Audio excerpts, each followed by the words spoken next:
Hey guys, finally I'm going to be doing a quick comparison between three AVRs that I've been working on. This is the Denon 3800H. I also had the 4800H, and I was an owner of the Onkyo RZ50. Now the 3800H and the 4800H were loaners from B&H. My good friend Abe there that always helps me get loaners for the reviews. And I've been having them for a while. And I think I have enough experience now working with all the different options that they have, like Dirac and Odyssey and all that, to give you my thoughts on which one I kept, which obviously, if you are looking at this, I kept the 3800H in the end. So let me backtrack a little bit. I had the, sorry, I have this magnet that keeps clinging to the chassis. I had the RZ50 Onkyo for about 6 months or so. I bought it to replace the Denon 4400H, and the reason I did that is because I was really interested in trying Dirac. I never had it before, so I came with it, and I got a good price on it. So I was like, let's try it, and it was good. It sounded good. It has some quirks, some weird things that will happen to that AVR. I think it needs some nice firmware updates because, like, just random stuff, like things will stop working, or suddenly my left channel will make sounds with the subwoofer, and nothing will fix it unless I had to reset the whole AVR and start over from zero. Even loading backup files from before it was bad wouldn't fix it. It was just strange. But when it was working, it sounded good. The main reason I started looking into a different receiver is because that Onkyo RZ50 only has one subwoofer output. Now you see it has two out in the back, but it's only one. It's just a Y splitter basically. So you cannot control them individually. And that was a big deal for me because I wanted to have control on my second output because I have a TR, a Tactile Response, which is like a hover easy, cross-hands, butt kickers, things like that. I wanted to have individual control for that. So that's why I started looking into something different. And I looked at the 3800H, the 4800H, so I sent an email to my good friend Abe in B&H, and they sent me the loaners so I can test them. So this is my review now. If you see some of my previous videos, you will see where I actually did a really horrible video with my phone, but at least you can see that I had the three AVRs in the same place. But I don't have them anymore. I just kept the one that I actually ended up buying. But I still have my thoughts on what I think is the pros and cons of any of them. So let's start with the Onkyo, which was the previous one that I had. The Onkyo, it's like I said, it's a good receiver. It comes with Dirac already built in, which is great. But the quirks kind of like were a bit annoying. But as long as you get it running and you don't have any more issues with it, like I did, but I was constantly calibrating, and it sounded fine. So if you had like one single subwoofer, basically, it's a good choice. But for the most part, I always recommend having at least two subwoofers so you can get a better calibration for your system. So you can still use the Onkyo, but I would then recommend adding something like a mini DSP so you can control it with the mini DSP, which in most ways is actually more powerful, gives you more options. But that still doesn't help me personally with my output for the hover easy and my butt kickers and all the stuff that I have here, because I wanted a clean output. So I was forced to either do the calibration of the subwoofer on a roof, for example, and then not allow the Odyssey to calibrate my subwoofer, which is fine, but I'll have to just remove the filter because there's an option to just remove it. And then I get a cleaner output for my hover easy, all my tactile things like. But in the end, I just felt that I was missing something, so I decided to start looking for receivers, and I went for the Denon 3800. Now, my first one was a 4800. I immediately thought I wanted 4800 because I have 44 before on different editions of the Denons. So I always liked that middle way before the 68s and something. So that was my first one, and I grabbed the 4800 thinking this is the keeper, and let's see how it compares to the 3800, but I wasn't thinking the 3800 was going to stay. The problem is that this time for Denon, they did something very weird. Like the 3800H usually will like Auto 3D and some other features that will make you put some more money towards the next level, which is a 4800H. But in this case, they threw everything at the 3800H. It's like almost they thought they were not going to be making a 4800H because they gave us Auto 3D on the 3800H. It has the same 4 subwoofer outputs. That's 4 individual, where the RZ50 only has 1 individual. This one has 4. And of course, you have the capability of adding D-Rack if you like to pay for it. So at that point, I was like, okay, the 4800H is not giving me any extra built-in amps. It has the same 11-channel preamp amplifier, so that means that I can, with either of them, I can only have up to 11 speakers. Both of them can do either 714 or you can do 516, which is like 5 bed layer, the subwoofer, and then 6 Atmos speakers, for example, where the Onkyo can only do 514 in that case, or 714. It cannot do a 516. There's no way to do 6 Atmos speakers. Now, I'm fine with 4, but that's something you need for a larger theater where you need more rows. Then that could be an interesting option. So that's one of the things. The flexibility of the Denons was really good in terms of speakers. There's no wides in either of them, so that's the only thing. Not even, which again comes to the 4800H not having anything really feature-wise that grabbed me. Like, okay, it's not giving me wides, it's not giving me 13-channel preamp, even if I only has 11. I mean, even if I had to put like 4-channel amp to power 13 speakers, let's say the 4800H only had 9 preamp built in, I will still count that as a plus, having the extra 2 channels. But no, there's nothing really. The only things are more inner parts, like, hey, it's a better build quality in our own factory. The CNAT or the SINAT is reads a bit higher, which if you saw Gene's take on SINAT, and there was another person that did it too, I'm trying to remember, recently. After a certain point, like 80 or something like that, it's really just numbers. It's just look pretty on paper, but you don't really hear it for the most part. So, and that's what my real live test was the same. I couldn't tell any difference between all of them in terms of sound quality. They all do perfectly fine. Even using my best speaker, which is in the super high end, but it's pretty good, which is the Rebel C208. I compared them and I couldn't tell any difference. Anything that will make me spend more for the 4800. So now I'm fine if you like the build quality of the 4800 with the nicer inner parts and all that extra things that they added. Hey, more power to you, go for it. But for me, I didn't see anything that will make me spend more money on the 4800.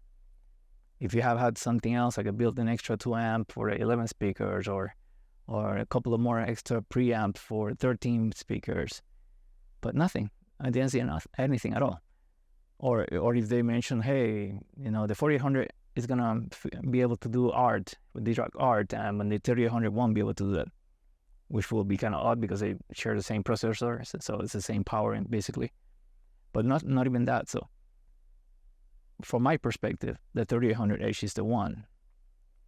Now, what it gives me over the RZ50 is, again, it has the 4 subwoofer outputs, and that's crucial.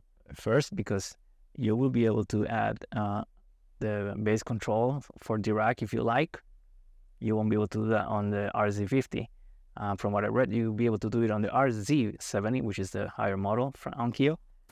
I think that only has 2 subwoofer outputs, if I recall, anyway, but still, it's better than 1.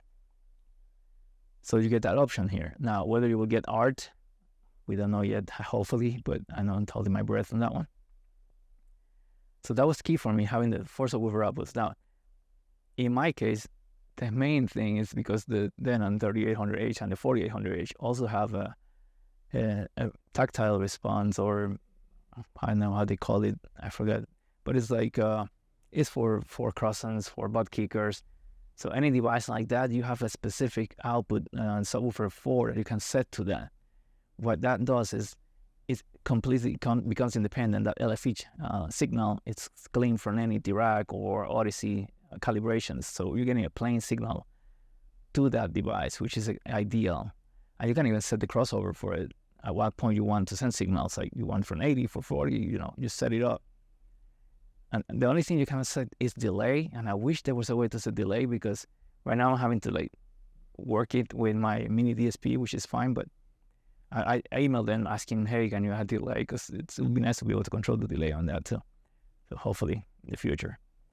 But even then, I feel that now the clean signal that I get better results from my Hover Easy and my Boss Pack and my soon-to-be Butt Kickers LFE. So even without a mini DSP, then you will have four independent outputs. Like you can have subwoofers everywhere, and your AVR should be able to calibrate it better, because you know you're not you don't have to put them all in the one spot or put them aside and having to tweak manually with either with mini DSP or with the phase and the subwoofer, and trying to make them blend as good as possible if there's no cancellations. And with the 4 outputs, you have 4 completely control on the LFEs. And even more, if you are familiar with the Denons, they also have the directional bass, which basically, if you have like 4 subwoofers, like one on each corner, for example, you can have it so that the sound that is coming from the left side of the room, or the front speaker, for example, goes to that left subwoofer. So it's a dinosaur or something is panning from left to right. You can feel the rumble coming as it moves to the right side. That's pretty cool. And something I would use personally. I feel that in some cases it'll be interesting, but the way I'm using my system, I wouldn't be able to take advantage of it right now. I know somebody on the AVS forum is doing it with the Hover Easy platform, but I mean, that guy is like way up there with his techniques, way past what my capabilities. So I'm fine with the way mine is right now. Like I said, they both also had Auto 3D. I don't remember if the RZ70 is getting Auto 3D. I believe I read that too. So it's going to be a bit more competitive in that regard if you like Auto 3D. I personally am not a huge fan of it. If I have a movie that is DTS, then I will jump into Auto 3D. But if it's an Atmos, I won't, because I think there's a confusion between what makes it better versus more. And let me explain. For example, I was listening to the Battle of the Five Armies, The Hobbit, and at the beginning, when there's like all this, the Smaug is flying over and all that, and they were fleeing on a boat, I turned off the bed layer speakers. I only left the Atmos, and I was listening to the Atmos, and you get some random sounds. So it's not super active all the time, but there's activity, right? It sounds nice and correct. Now, if you switch to Auto 3D, all of a sudden you get a lot more noises over there. I said, wow, this is cool. You know, my speakers are a lot more active. The problem is that more is not better. And what I mean by that is, like, for example, when they were on a boat, there's this guy on the water asking, help, help. With Atmos, well, you don't hear it, right? As you shouldn't, because it's in the water. But with Auto 3D, suddenly he's asking for help way up there. Like, okay, the guy's in the water. The perspective is from us here. So why is his voice up there? So that's kind of like breaks the reality, right? Breaks the immersion, because now you're hearing things that are not supposed to be where they are. And the problem is that Auto 3D is not really reading anything from the Atmos information. So it's kind of like trying to guess as good as it can, where the Atmos is obviously grading the Atmos information. So the voice is not going to show, because he's in the water. He shouldn't be talking up there. So when people say, oh, Auto 3D, it's better for Atmos too, well, define better. If you define better but more sounds up there, sure. But I will personally take the more accurate information that doesn't take me away from the movie versus that. So small rant about Auto 3D and Atmos. But for other things, I can really like Auto 3D. For DTS, I always engage it because it's really, really nice. But again, that's a feature that the Denons have and the RZ50 doesn't. Now, of course, the RZ50 has Dirac built in. With this ones, you have to pay for it. So one thing that I really like about the Denons, which took me by surprise, was playing with my Multi-EQ X, which is the PC version of the application for controlling Odyssey. Odyssey with Android, good enough, but it's not very flexible, and it's awkward to control some of the points, and you're missing some features. But the PC version is fantastic. It has a lot of options, and now on version 1.6 they added the feature to import curves like the Harman, which I like to import the Harman dB 10 dB curve, and it works brilliant. And you can take lots of measurements like of the 32, and then you can just pick the ones that you want to use for a specific profile, right? And then just save that one and send it to the receiver. And then let's say you have one for yourself and one where you have your wife or more visitors or more shares around you, right? You can have all the measurements all there, and you just pick the measurements that you want, and you can see how it's affecting at the top the overall frequency response of the speaker that you're. So you can, if you see some odd measurement that is affecting your measurements and it shouldn't be there because it's like some random null that you measured, you can just uncheck that, and it no longer affects your preset that you're going to be sending to the receiver. So I think that flexibility is awesome. So while I'm not happy about the license, I saw that people are just creating a new email and using that new email to register the license. That way, if they ever sell the AVR, they can still pass that email to the new person. So it's an easy way to do it, and I think that works great.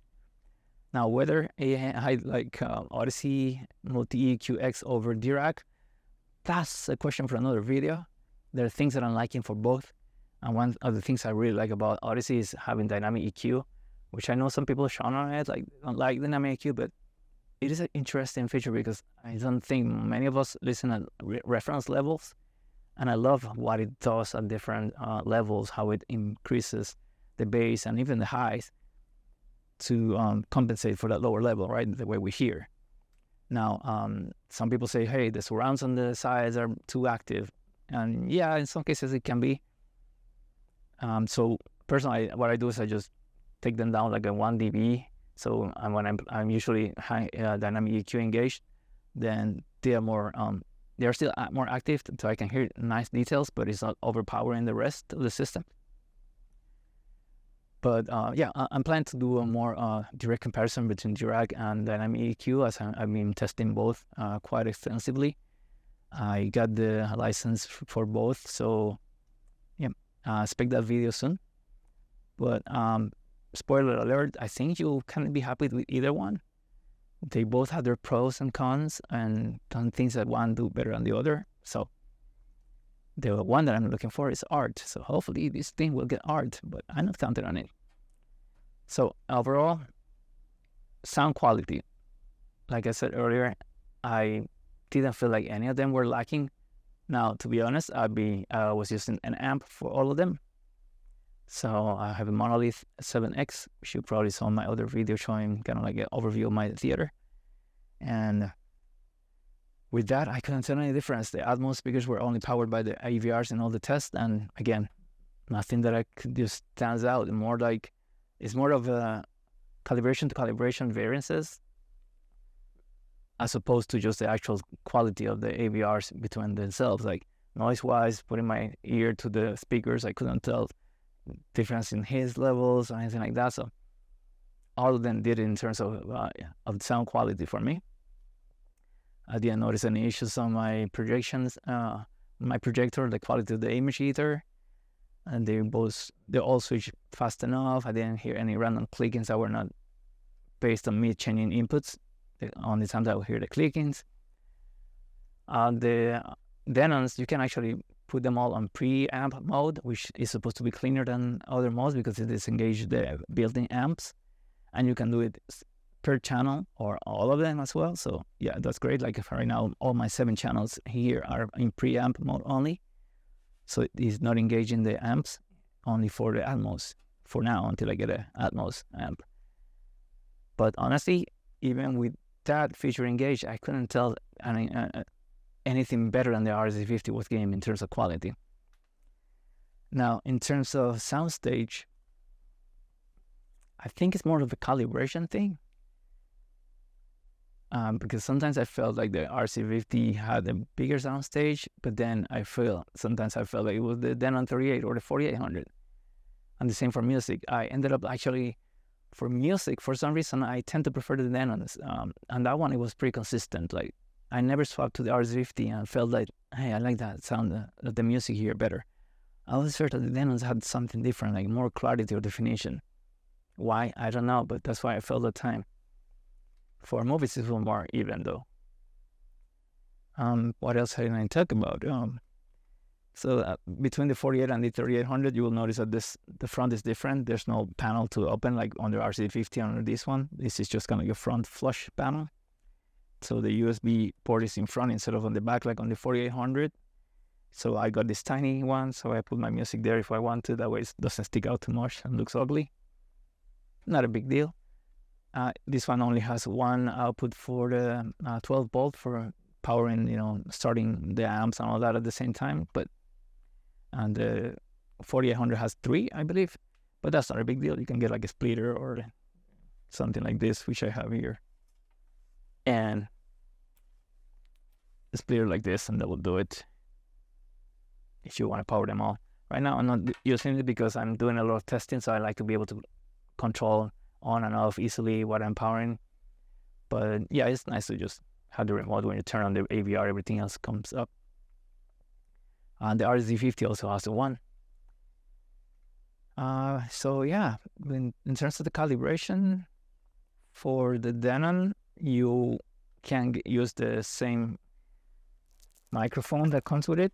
Now this is actually a bit different. I mean, it looks the same as the one that comes with it, but this is the calibrated one that they're selling for like $80.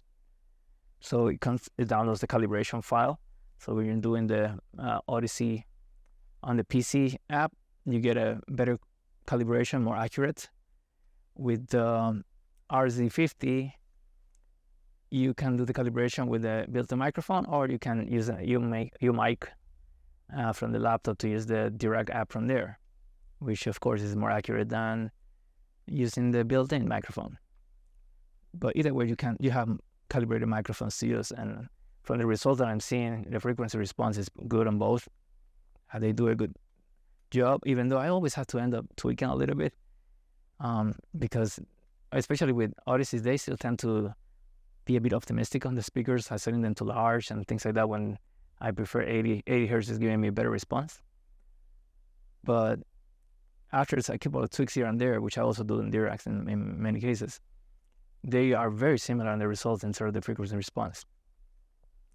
So it basically comes down to the features and how much you want to pay. Like if you are happy with Dirac and you only have one subwoofer, or you have a mini DSP for your subwoofers, and you don't have any butt kickers or anything like that where you want to send a clean output to them, hey, the RZ50 is a great value. It comes with Dirac already, and it sounds great. I have read about issues with 4 ohm loads with her speakers, so be careful if you have 4 ohm speakers. Check on that if you're not using an amplifier. If you're using an amplifier, external amp, then we can forget about that. If you like dynamic EQ, which I am beginning to like a lot, then of course the Denons will be the ones to have that. If you want the option to get the bass control, then the 3800H or 4800H will get that option, paid option, of course, with Dirac. No word on art yet. So if you have more subwoofers, like I have like 3 plus all the butt kickers and all the stuff, then this one comes in handy with all the 4 subwoofer outputs independent. And of course that extra special output that you can use for your butt kickers and hover ACs and all the likes. Which just to clarify, that's one of the subwoofer outputs. So it's not like you have 4 and that output. No, then there will be 3 outputs for subwoofers and 1 for the butt kickers and the hover ACs. So it's 4 in total. 1 you can just select to be that. In terms of remotes, just a quick touching on that really quickly. The remotes are for this and the 48 are the same. It's a long remote. It's nice. It's comfortable. The only thing I don't like is just like feels exactly like my projector remote. So when I'm at night, it's kind of hard to tell.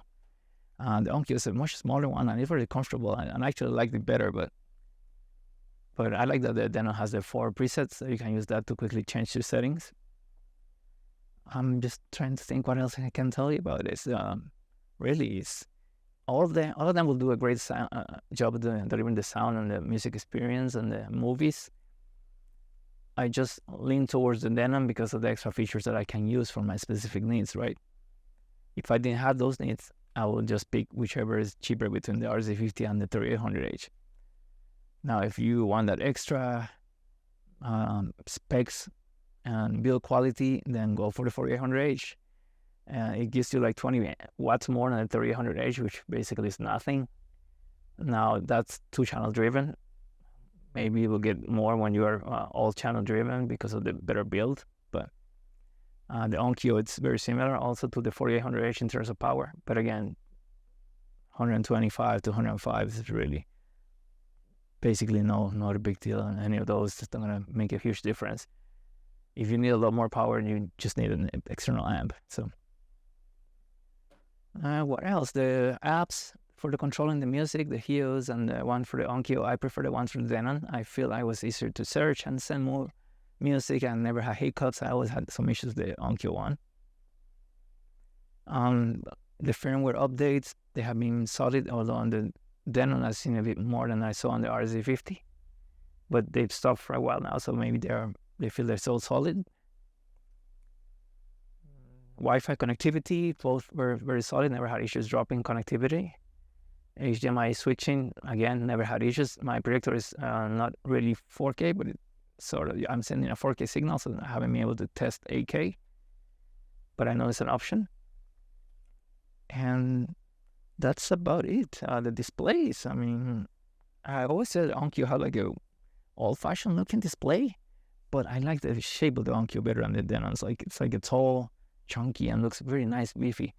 I always thought the Denon seemed a bit outdated with their looks. But, in the end, I don't buy it for the looks. I buy it for the actual usability. So, if you are going to buy one of these receivers, there's some questions about them that I missed and all this blabbering, please let me know. You can leave a comment, and I'll be quick to reply back. There's going to be links to buy them from B&H. I mean, remember, B&H is helping me send me loaners for this review. So, the only way you can help me really is by using those links. That way they know that it's worth their time and money to send me items for review, because they have to ship them to me and then ship them back to themselves. So let them show them that it's worth sending me the gear so I can keep reviewing more. So because I have plans for more reviews in the future. So again, if you have any questions, anything that I forgot to mention, let me know and I'll be quick to reply. Thank you for watching.